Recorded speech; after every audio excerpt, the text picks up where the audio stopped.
Mooring vessels is a routine day-to-day operation familiar to most crew members. But familiarity can breed contempt, and sometimes seemingly ordinary routine jobs don't get the full focus of attention they should, and there are accidents. Some of them very serious indeed. Let's show you what we mean.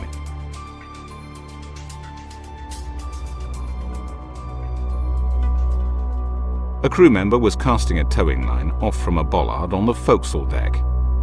The line had been slackened enough for the eye to be freed, but just as he tried to lift it clear of the bollard, there was a sudden high swell which pushed the vessel astern, brought the tow line under tension again, and trapped the fingers of his left hand between the line and the bollard.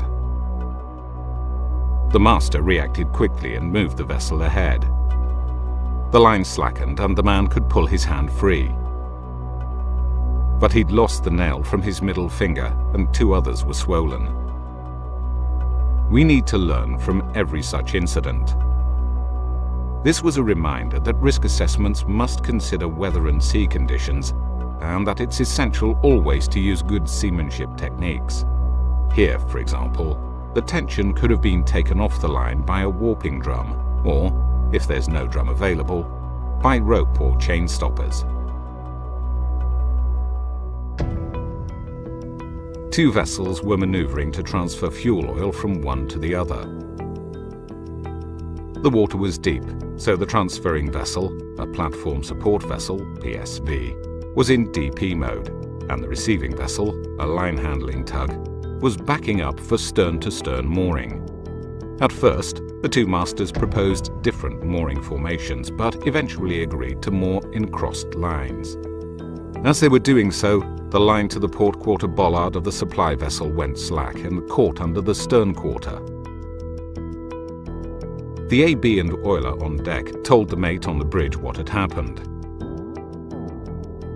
He told them to lean over the bulwark to see exactly what was wrong, but as they started to do so, the line went taut, sprung up the hull, over the bulwark, and hit them on the head, knocking them on the deck.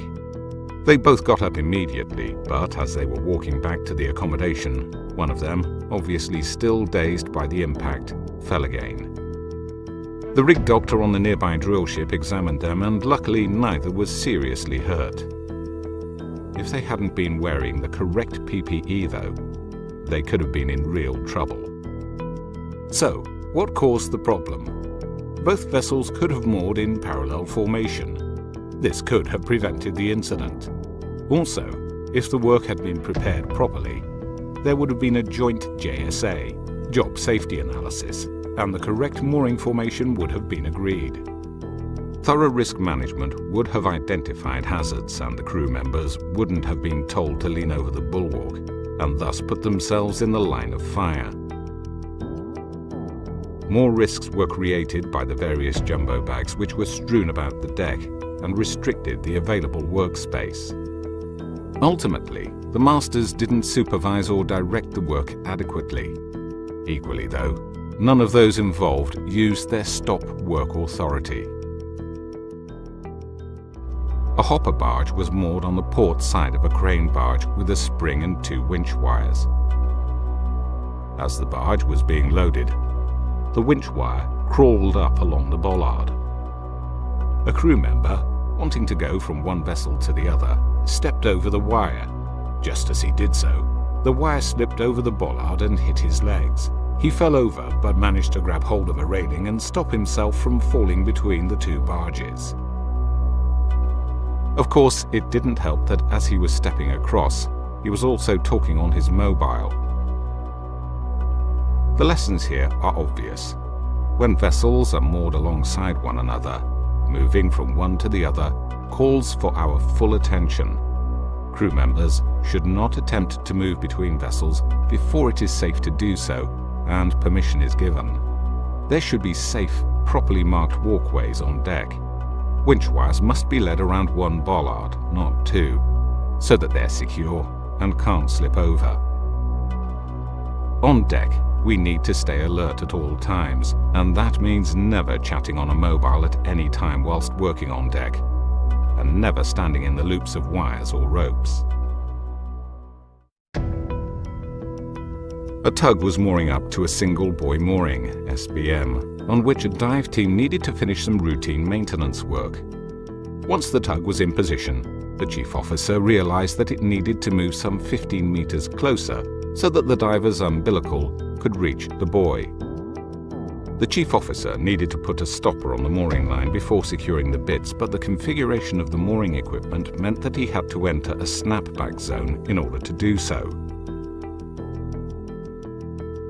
As he was about to start stoppering off the line, it slipped off the bit and hit him on the chest. He was pushed backwards and up and fell and banged his head on the deck. His injuries included a fractured skull. The vessel returned to port immediately, and he was taken to hospital. The main cause of the accident was that the mooring arrangement meant that work had to be carried out in the snapback zone. The design and organization of its equipment also made it easier for the line to move upwards. Once again, no one involved tried to stop the job. Whenever an operation deviates from an agreed plan, it should be stopped and discussed at a toolbox talk. There should be a management of change process. The next incident involves a service vessel on which a routine procedure was being used to move floating hoses away from an incoming tanker using soft pickup ropes. The deck crew and the bosun had picked up and secured the first rope, but were finding it difficult to secure the second one. The chief mate came down from the bridge and took over the job himself. With his arm through the eye of the rope, he was holding it close to the vessel's Panama eye. A sudden swell tightened it, and his right hand was caught against the hard edge of the eye. The force was so great that his hand was severed.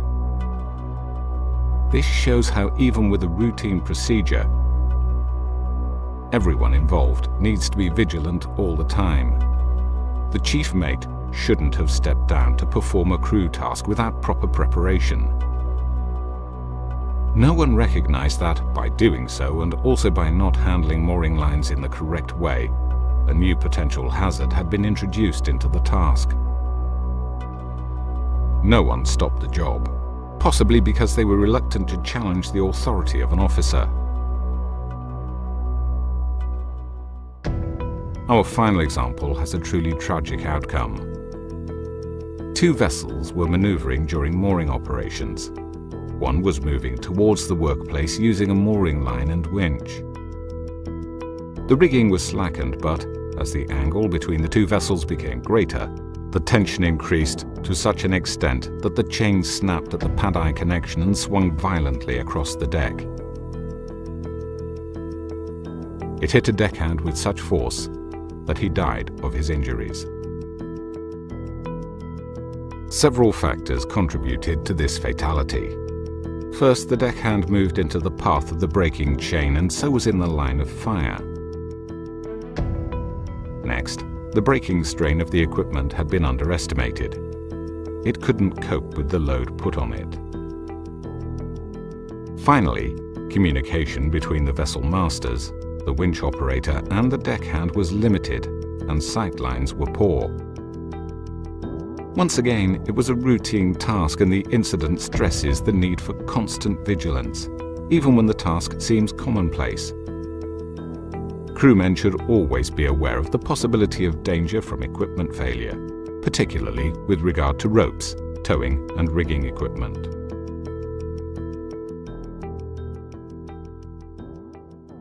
Planning. Even the most routine procedures need careful planning and discussion between all those who will be involved. Risk assessments, controls and procedures, toolbox talks. They are all vital for the identification of possible hazards and how to eliminate, reduce, or mitigate them. Everyone needs to know who's in charge at each mooring station on deck, and members of the team must be able to see and hear them clearly. VHF, talkback systems, hand signals and verbal communication are part of normal communications. Language barriers may be a problem, so emergency signals and procedures need to be understood and well practiced by all. Personal protective equipment. Everyone must wear the correct PPE. If they don't, they shouldn't be allowed to be part of the team. The basic requirements are coveralls, safety boots, safety helmet, high visibility vest, gloves, safety glasses, and, for those working near the shipside or quayside, a buoyancy vest. Danger zones. Deck markings can help to identify snapback zones and potential pinch points, but everyone should look out for them. Common sense will help us to avoid most of them. And if you see a dangerous situation developing, signal for work to stop.